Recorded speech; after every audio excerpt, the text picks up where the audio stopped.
Good morning, everyone. My name is Richard Fyffe.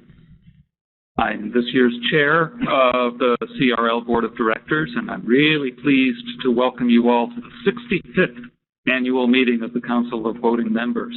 Thank you for coming out, those of you who are in person. Thank you for logging in, those of you who are attending by web. We're glad to have all of you. This morning, what we'll be doing, a brief report from your chair, a report from the secretary. Bernie Riley, the president, will give his report, treasurer's report, nomination and election of board of directors, and then what I think for many of us is the highlight of this meeting each year, the presentation of the CRL Primary Source Awards. First, let me introduce this year's board of directors. Leslie Weir, who is the vice chair of the board. Janice Welborn, secretary. Scott Waugh, treasurer. Dan Hazen. Paul Courant. Sarah Mihalik, past chair, immediate past chair. Susan Gibbons. Jim Grossman. Chuck Henry. James Hilton. Susan Martin. Lars Schultz. Virginia Steele. Shimo Wang. And Bernie Riley, ex officio and president of the center. It's a real privilege to serve with them, and I appreciate their contributions.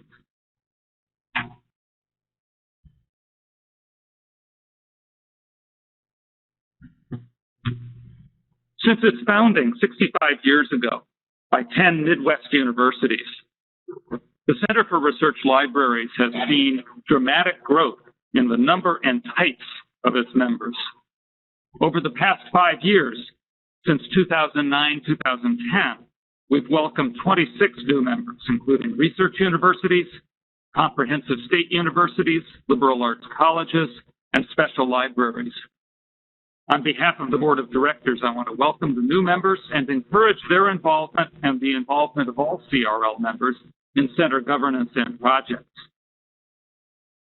This growth in our membership stems in part from the intensification of primary source research at all levels of the higher education curriculum. At my own institution, for instance, Grinnell College, a liberal arts college, Assistant Professor of History Matt Johnson wrote to me about CRL's central role in a seminar he recently taught on political persuasion and propaganda in the modern world. That praised, quote, how incredibly supportive folks at CRL were in pulling together a bibliography of sources and discussing source particulars when I wrote to describe my seminar topic and research meetings. That was the key moment for me, he said, being able to communicate with those who knew the collection well, so that when I consulted with students about potential topics, I knew where the most promising sources and runs of sources were.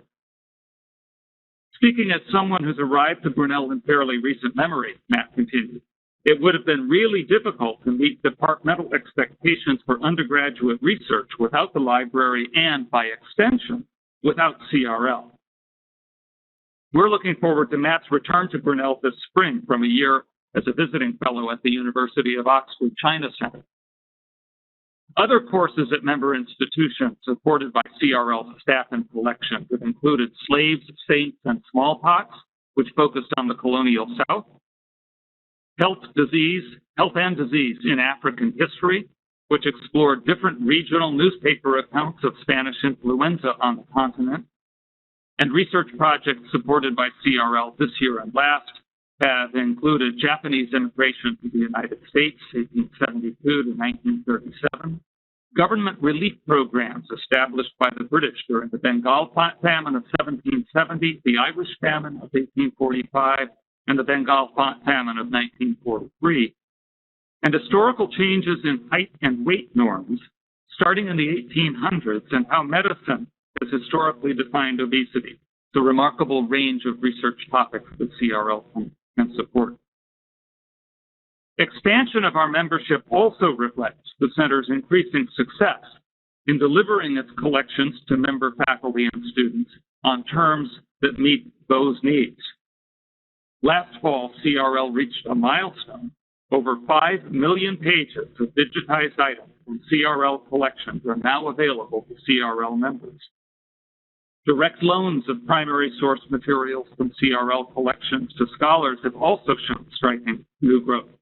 CRL reports a 17% increase in items sent out on loan for the first quarter of fiscal 14 as compared with the same period last year.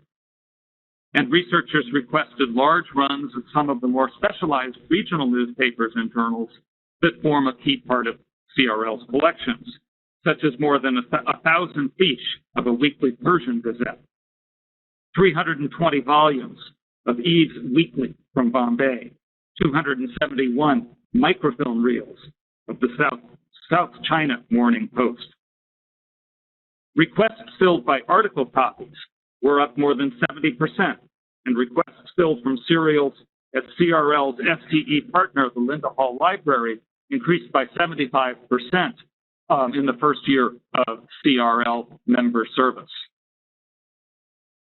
Throughout these changes, the Center's core mission has stayed the same.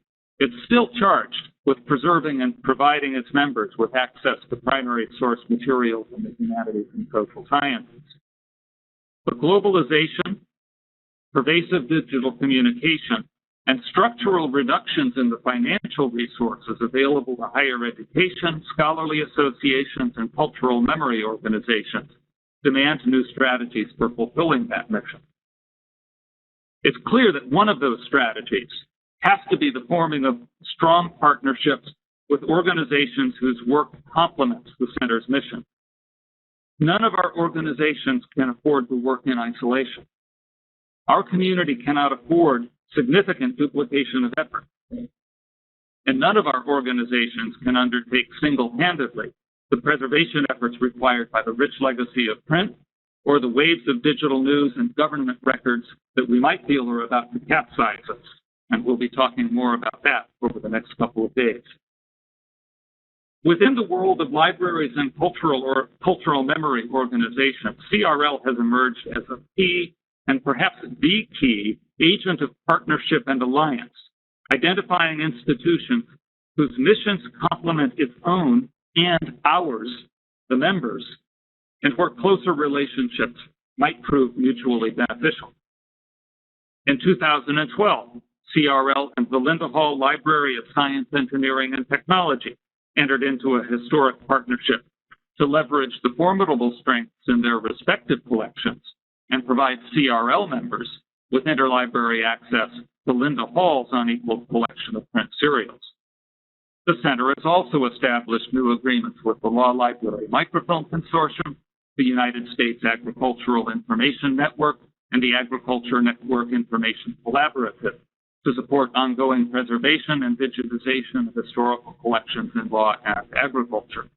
And it recently formed a new partnership with the British Library to digitize and make accessible online historical newspapers from Africa, South Asia, and Latin America, which will be available to CRL members at highly favorable subscription rates.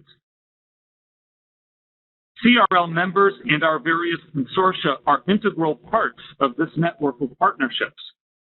This year, CRL and the Northeast Research Library Consortium, NURL, agreed to relocate NURL as a cooperative program under the CRL organizational umbrella, increasing knowledge and capacity for both organizations. And CRL has been the primary institutional sponsor of the Print Archive Network, a forum for discussion and coordination among the various shared print programs across the country. Coordinated print archiving will receive a critical boost over the next year, with CRL's recently awarded grant from the Mellon Foundation to analyze overlap and gaps in the holdings of our shared print programs. CRL is helping us to coordinate standardization and mutual exchange of good practice so that we can do the most possible with local resources while keeping the long-term common good in clear view.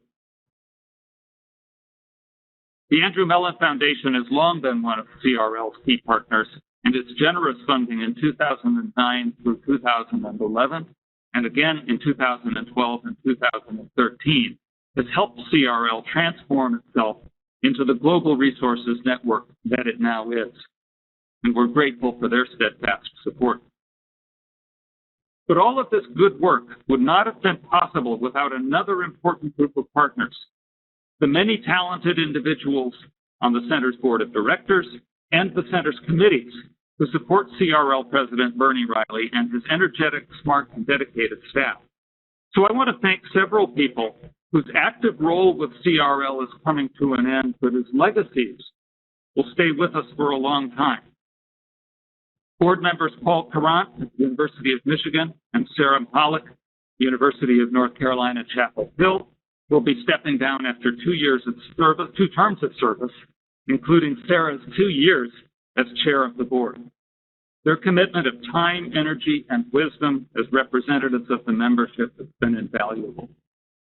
Sherry Schmidt is ending a remarkable 9-year stint as chair of the Human Resources and Compensation Committee as she retires from her position at Arizona State. Malika Oxnam of the University of Arizona is founding member of TRAIL, the Technical Reports and Information Library, and she stepped down from that role last June. She was the driving force in getting TRAIL organized and running, first with the Greater Western Library Alliance and then with CRL. Kaiser Walker, Cornell University, will be rotating off as chair of NARP this spring. NARP is the German North American Resources Partnership, and Kaiser's been a dynamic leader bringing NARP back to the fore of promoting strategic cooperation and information sharing with colleagues in Germany. David Esterbrook, Northwestern, a longtime supporter of CRL and the cooperative Africana Materials Project throughout his professional career. He was chair of CAMP more than once, enacting major preservation efforts for Africana content, and he was also chair of the Global Resources Project, AFRENEWAL. David will retire in June. And David Block of Texas, a longtime chair of the Latin American Materials Project, who was also heavily engaged in the Latin American Research Resources Project. In the early years, he conducted for another CRL committee, the Collections and Services Policy Committee, a comprehensive and authoritative assessment of CRL's Latin American government documents collection. He's retiring in August. I apologize if I've missed other important transitions. CRL is truly the heart of an extended community of scholars, teachers, librarians, and other professionals committed to preserving our world's scholarly and cultural heritage and helping us learn together. It's a privilege for me to work with all of you. Let me now turn this over to Janice Wilburn, the Secretary.